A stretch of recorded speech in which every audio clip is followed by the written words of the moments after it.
Hi guys, welcome back to a new episode of Finance and Crypto Guide. Today in this video, I'm going to show you how you can log into your Freedom Mortgage account. Keep watching the video till the end.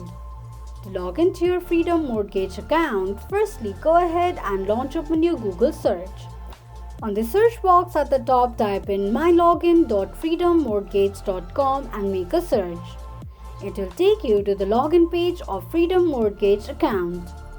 To log into your account, enter your email address and password associated with your Freedom Mortgage account and tap on Login.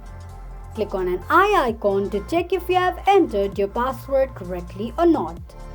In case if you don't remember your password, click on Forgot Password option.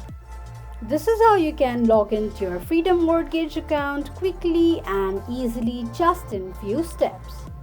If you have any thoughts or queries, let us know in the comments section. Don't forget to subscribe to our channel. Also press the notification bell icon so that YouTube will notify you whenever we post a new video. I hope this video was helpful to you. Thank you so much for watching.